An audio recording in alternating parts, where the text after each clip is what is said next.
welcome to Inkpot. So today, in this video, we are going to learn three people game. One of the very important topics and really simple one. Simple for you if you've done the last video, and if you haven't done the last video, then it's going to be really tough. So please go back to the last video so that you understand the dominant strategy and Nash equilibrium really well, so that we can start with the three people game. Suppose the three people. Jack, Janet, and Chrissy. I know that you guys are really young, but in our times when we guys were younger, there used to be a show called Three's Company, from which these characters have been taken. So there's Jack, Janet, and Chrissy. This game is actually based on Three's Company, and this is also based on Battle of Sexes, because we are given that Jack likes to go for boxing, and Janet and Chrissy like ballet. They get a payoff of one for their favorite activity, and they get a payoff of one more +1 for each person's company. But now there are two people, na? So which means they can get a payoff of two more actually. And in this one, we say if they go for their favorite activity alone, they get a payoff of 1. We don't make it 0. Alright. But now it's a three people game. So it's a Battle of Sexes in a similar manner, but it's three people game. So we take three people game, and to do this, we say, let's say we take Chrissy here, and Chrissy says she can either go for ballet or Chrissy can go for boxing.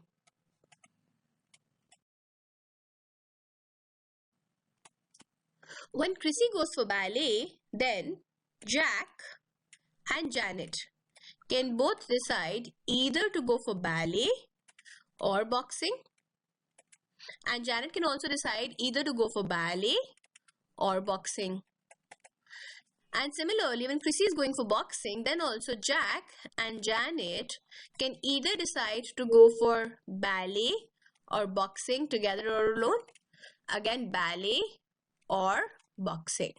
See, by building my table like this, what I've done is I've taken all the possible combinations. So Chrissy can either go to ballet or boxing. When Chrissy is going to ballet, then Jack can either go for ballet or boxing, or Jack can either go for ballet and boxing, and similarly here. Alright, so here we've taken all possibilities that there could be, and that's why this box makes sense. Now the first payoff that we write here will be Jack's, the second payoff will be Janet's, the third payoff will be Chrissy's, and so on and so forth. So let's start filling it up. When Chrissy is going for ballet, and Janet is going for ballet, and Jack is going for ballet, then Jack gets 0 for his favorite activity, 1 for the company of Janet, and 1 more for the company of Chrissy. So he gets a payoff of 2. When Janet is going to ballet, with Jack and Chrissy accompanying her, for Janet she gets a payoff of 1 for the favorite activity, 1 for Jack joining her, 1 more for Chrissy joining her. So 3. When Chrissy is going to ballet, then she gets a payoff of 1 for her favorite activity, 1 for Janet joining her, and 1 also for Jack joining her. So this is her payoff, right? Similarly, fill up the rest. Now I'm going to fill up the rest myself. You guys, instead of copying it, please work it out in your head and try and do it. So you can pause the video and do it and cross-check your answer in the end.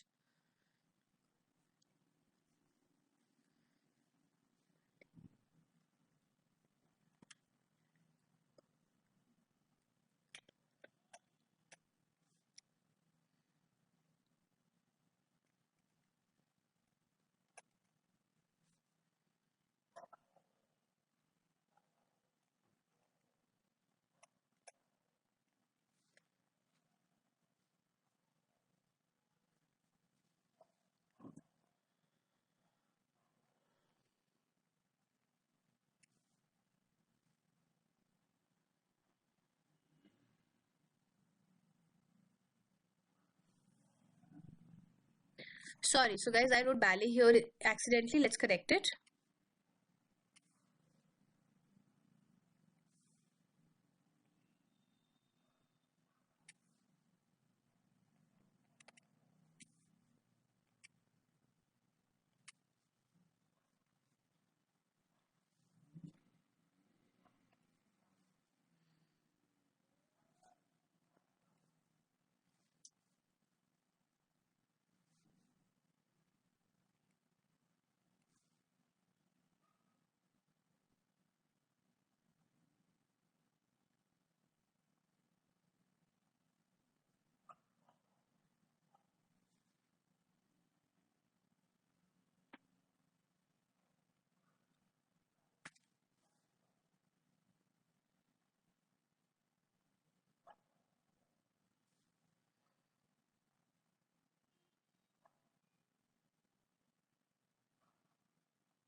So this is our payoff matrix.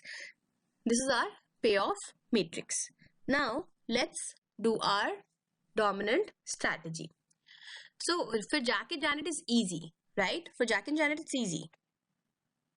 The dominant strategy, this is for Jack.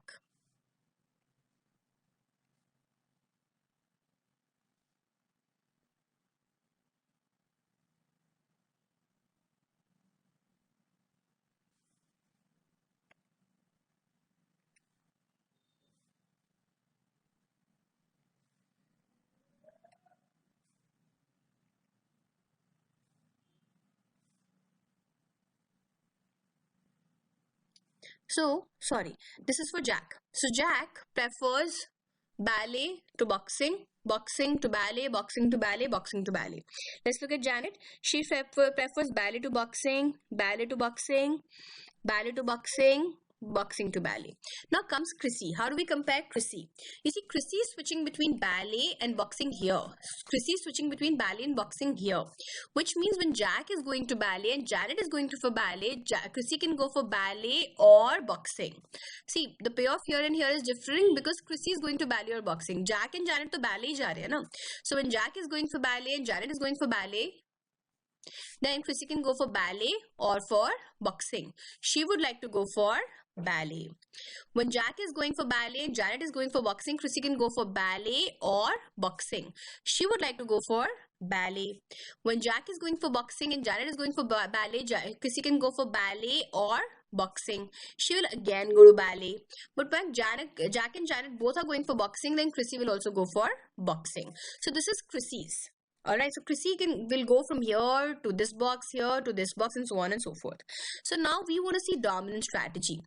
You know, the dominant strategy, if you remember, if in all situations our strategy remains the same, a person's strategy remains the same, then that strategy becomes a dominant strategy. So Jack likes ballet, then boxing, boxing, boxing. Not same. Pehle ballet tha, fir 3 mein boxing tha.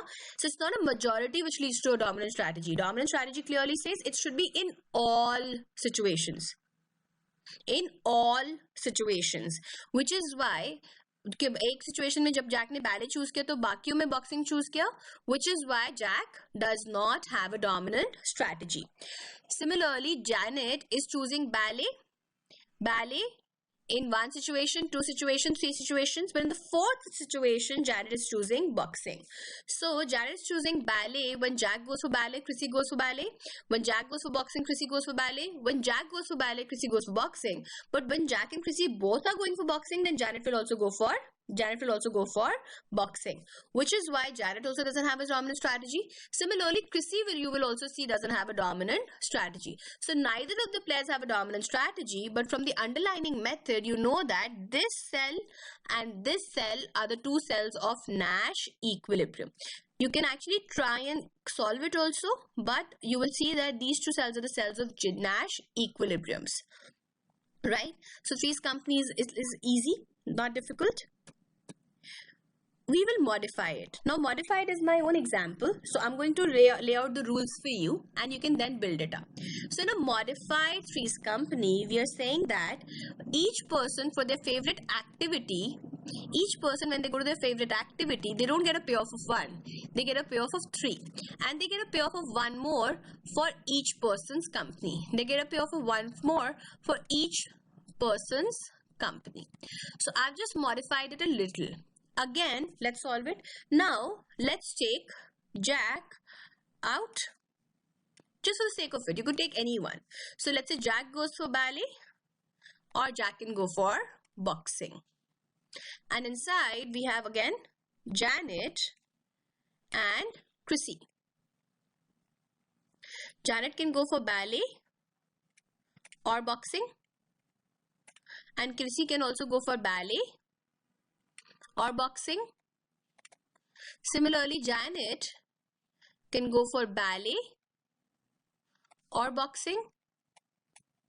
And Chrissy can also go for ballet or boxing. Right, so this is this thing. Now start filling it up.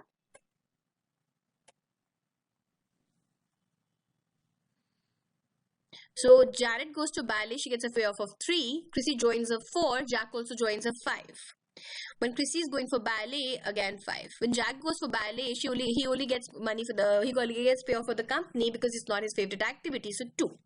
When Janet goes for boxing, she only gets 0. Chrissy goes to ballet with Jack, 4. Jack goes to ballet with Chrissy, 1. Janet goes to ballet, Chrissy goes to boxing, Jack goes to ballet, 4. 0, 1. Janet and Chrissy are both going for boxing, so 1, 1, 0. Janet goes for ballet, Chrissy goes for ballet, Jack goes for boxing, so 4, 4, 3. Janet goes for boxing, Chrissy goes for ballet, and Jack goes for ballet. So that's 1, 3, 4.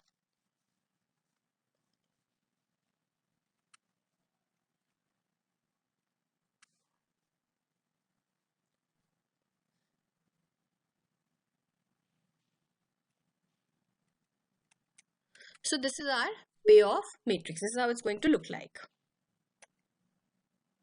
Let's solve again for dominant strategy. 5 is preferred to 0, 4 is preferred to 1, 4 is preferred to 1, 3 is preferred to 2.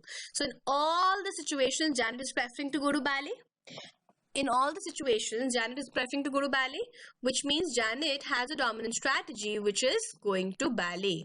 And if you solve, and I'm very interested in you seeing how to you trying out Jack, but when you solve, you will get that Jack dominant strategy is going to for boxing, and Chrissy's dominant strategy is to go for ballet. Right? Let's underline it.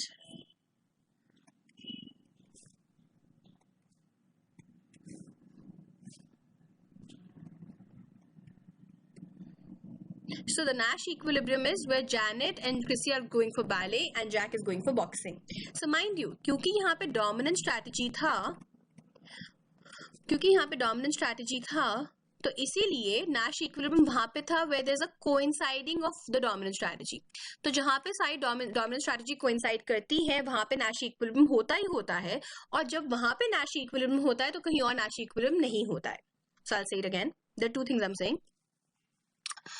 Underlining method gives us Nash equilibrium. Okay, that's the first thing. Where all cells are underlined,